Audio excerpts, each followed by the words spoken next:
Welcome. We are so absolutely delighted to be here in the town hall at Blowing Rock, and the town manager Shane Fox is our guest. And thank you for joining us today. Absolutely. Thank you for having me. Well, we want to get to know you, and Certainly. I say we. There are a lot of people here who say, "Oh, I already know him," in a good way. I'm Absolutely. sure. Let's hope. But, a lot of people who aren't here all the time, or who have not had the opportunity to come to the town hall, I think this is a great chance for them to see who kind of runs the town, who oversees a lot of what's going here. And Sure. Shane, you've been here how long? Almost 2 years, so 2 years in June. Great. And where were you before you moved here? Cleveland County, North Carolina, Shelby. Okay. And your background is accounting, is that right? It is. It's a little unusual. So previous to this job, I actually held 2 jobs that were in the governmental field, the last one being the Deputy County Manager for Cleveland County and the Finance Director, so a dual role position. Prior to that, I was the High Country Council of Governments Executive Director located in Boone. And so that's a 7-county geographical area that oversees planning, aging, and workforce development. So I do have a little bit of what I would call public administration governmental experience. But prior to that, I spent 15 years in the public accounting field working for 2 CPA firms, most notably the last, which was Martin Starnes and Associates, which is a governmental audit firm located in Hickory. And we, at that time, had about 140 governmental audit clients that we worked for and performed audits for across the state. Wonderful. We like you know how to keep things balanced and watch budgets. I mean, that's just such a major part of running the town. Talk about the hierarchy. When I told you I might ask your opinions on things, Sure. You said, "Oh no, I can't give but so much because I report to the town council." That's right. The mayor and council members. But for people who might not know, tell us what your authority is and then what it's not. Sure, be glad to. I'll try to summarize as much as I can. So as the town manager, I'm essentially charged with running the town, operating the town. The town council, there's 5 members of the council and 1 mayor that's elected. Every 2 years we have an election. We have one this year with 3 members of the council and 1, the mayor's position that's up. And so ultimately the council and the mayor is responsible for overseeing the budget, so the approval of the budget. So I present a proposed budget to them and they approve it in the June timeframe. And then the rest of the fiscal year, my job is to help carry out that budget. The council also helps give us guidance and puts together a plan and policies in place for guiding the town, and my job again is to help carry out those plans and those policies that they put into place. The town overall is ran and enforced through ordinances and laws, and a number of those ordinances are put on to the books by the town council. They vote and put those on, and once again, I'm charged with overseeing that. So essentially, from a hierarchy standpoint, the town council ultimately puts the budget and the policies into place, and my job is to carry out that budget that they put into place and the policy that they have that's set forth for us to be able to govern the town with. And you oversee the people who are here. Absolutely, working. yeah. We have 67 full-time employees, Okay. 6 departments. So our largest 2 are 2 public safety departments, which is our police department and our fire. So that's about half of our overall personnel between those 2 departments. We also have a planning and zoning department. We have a park and recreation department. Our administrative folks here and our finance director oversees those individuals, including HR and tax collection. And then we also have a public works facility, which is our overall largest, if you divide up or count, I guess, the different phases they have. That includes our water and sewer plant, also includes our streets departments that help maintain our streets, snow removal, things of that nature. And also they also are in charge of our sanitation, our trash pickup. So a total of 67 full-time employees. In the summer, we have about 30 part-time employees that oversee our summer camps.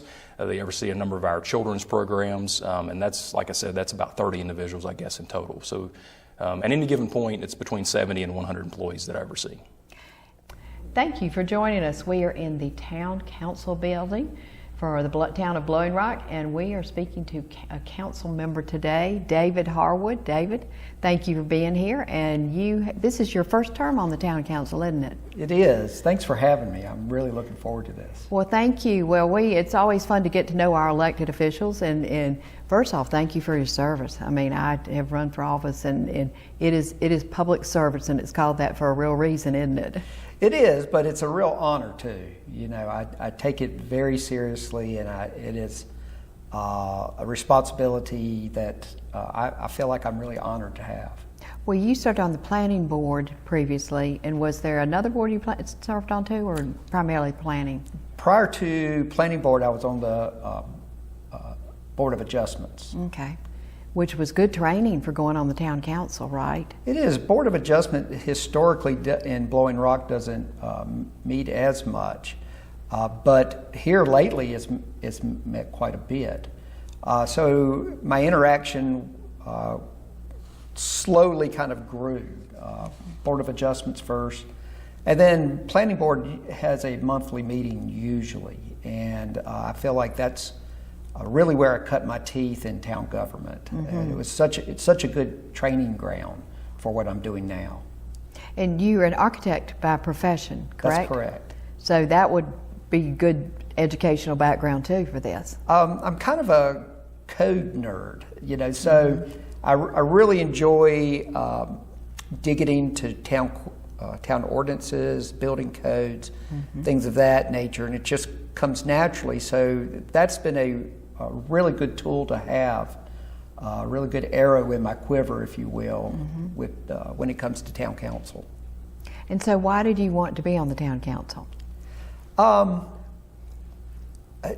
It may sound sappy, but I love Blowing Rock. Good.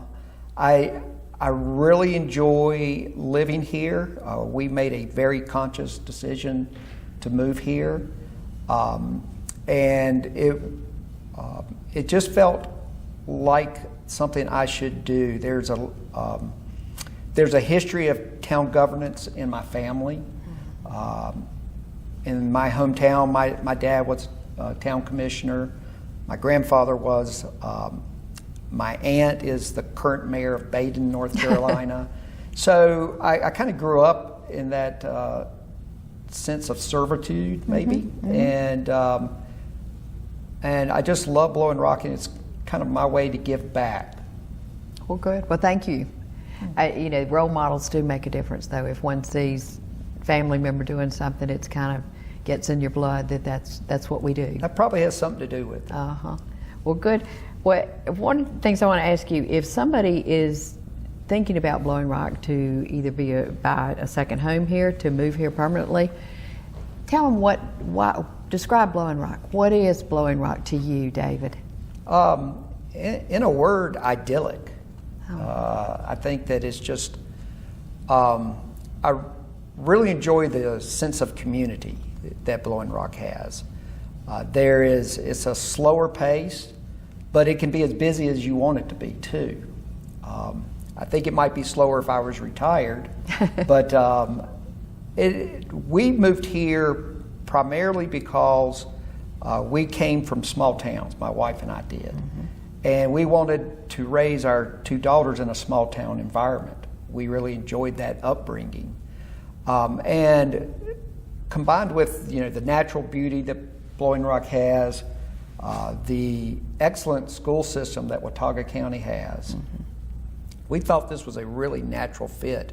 We had vacationed here many times, and we were in a position that we could do that. And so I just think that if I was describing Blowing Rock to someone, it's just a quintessential small town, mm-hmm. and very community oriented, and I love all of that. Mm-hmm.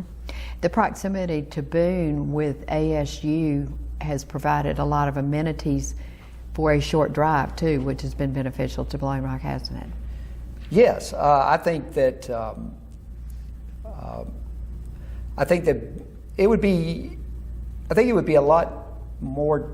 It would be more difficult to live here without Boone. Mm-hmm. It has a lot of those amenities that we don't have, and maybe don't necessarily want. Mm-hmm. Good point. And it's funny, when we lived in Raleigh, we thought nothing of driving 15 minutes to go do something. Mm-hmm. And then here in Blowing Rock, we actually aggregate our trips to Boone so that we don't have to go as much. And it's just this mindset. Mm-hmm. And but I think that our Boone neighbors are very important to us, and hopefully we are to them. Mm-hmm. We are rolling.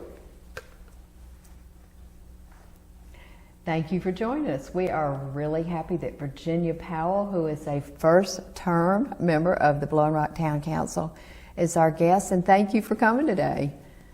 Really looking forward to getting to know you better. Virginia, before we kind of get into asking you a few questions, this is your first term. Right. What prompted you to want to run for public office?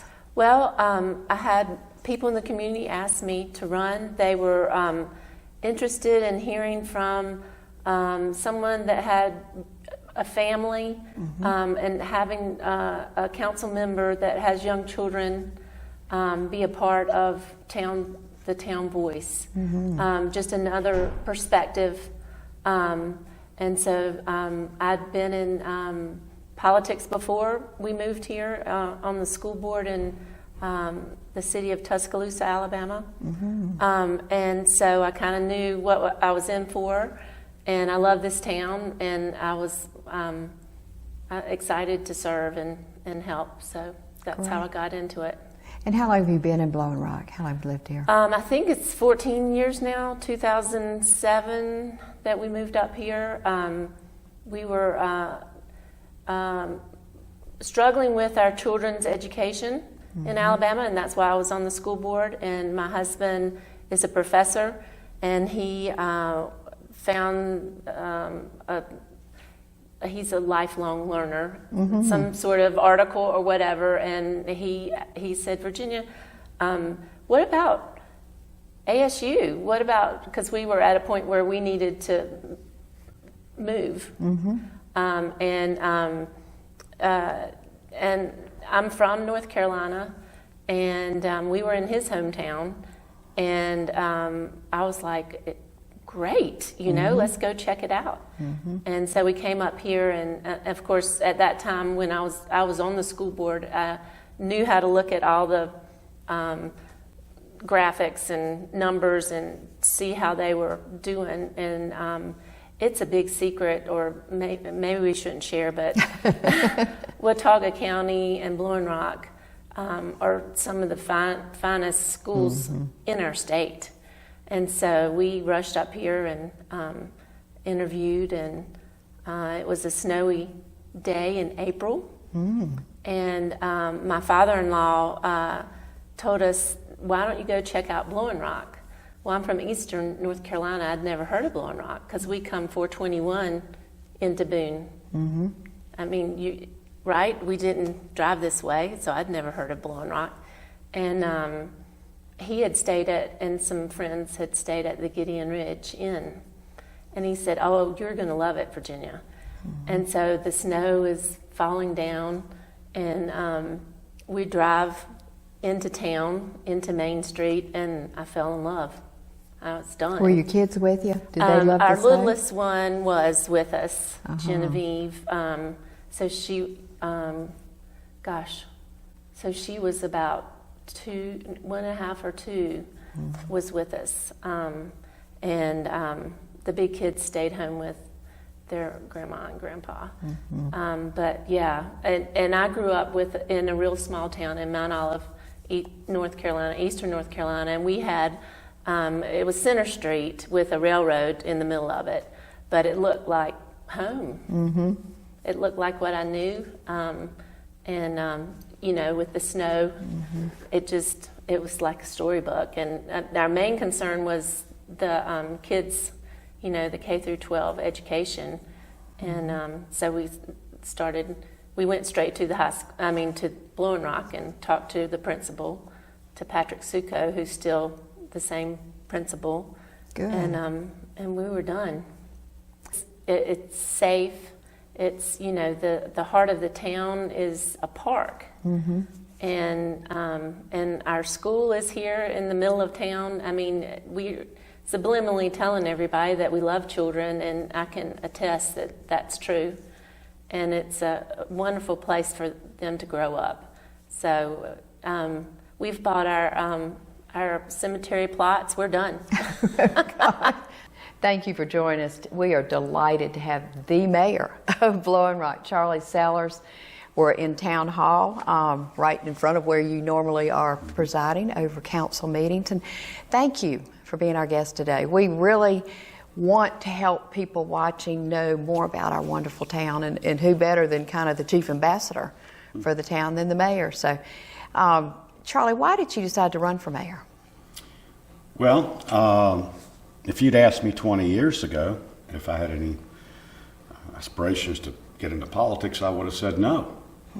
I've been in corporate America for years, since I left here.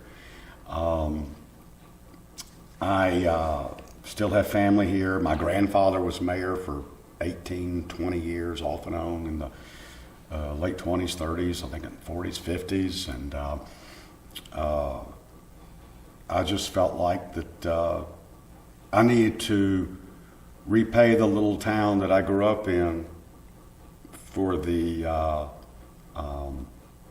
positive way I grew up. And it was due to the community. It was due to the surroundings. And I had moved back in 2014, taken over the Blowing Rock attraction, primarily to handle renovations. And I just, I felt like, and had people say, you know, you ought to run for mayor or council.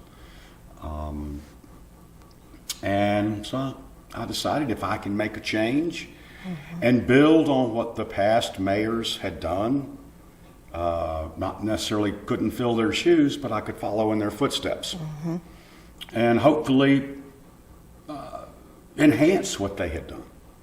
So. Well, good. Well, thank you. And for people who've never run for public office, it's interesting. We were talking ahead of time that everybody brings their own perspective as elected people. So it's not like appointed boards where everybody maybe has something, you know, the common thread in this is that everybody wants what's best for Blowing Rock. But the skill sets and the backgrounds that they bring make for an interesting council, doesn't it? Well, what's very unique that I've learned in the short period of time I've been in politics is that when you have a council, you have different ideas, different backgrounds, but everybody, all the council is in tune to one common goal, and that is for what is best for the community and best for the town. How they get to that point, that's individual. But the common goal is what's best for our community, and they've done a really good job. Super. Charlie, if somebody were looking at Blowing Rock and you wanted to sell it to them, I'm sure as a mayor that's something you've done before, but what would you say are the most positive attributes about Blowing Rock? Gosh, I think that first and foremost is our community involvement, our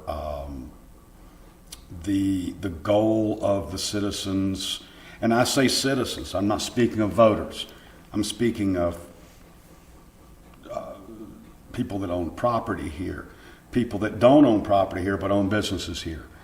The common goals, you know, what they would, how to continue improving the town but keep its uniqueness. And we have a lot of outdoor areas. People, we're all able to get outside, and we don't have any. We don't see a lot of negative aspects. In some ways, we're sheltered. And then, of course, our school. I attended a little Blowing Rock Elementary School. Oh, you did? It was not one room then. Yeah. But I did attend the Blowing Rock Elementary, and in those days, if you had a note from your parent, you could leave at lunchtime, walk home and have lunch, and go back to school. And so in that period of time, in the early 70s, it was a very safe place to live, and it still is a very safe place. Another positive note about our little town is our department heads and our town employees, they take a vested interest. They're not just collecting a paycheck.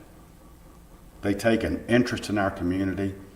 They work hard. They go above and beyond the call of duty. So there's so many things that do make our area desirable, as we've seen this year.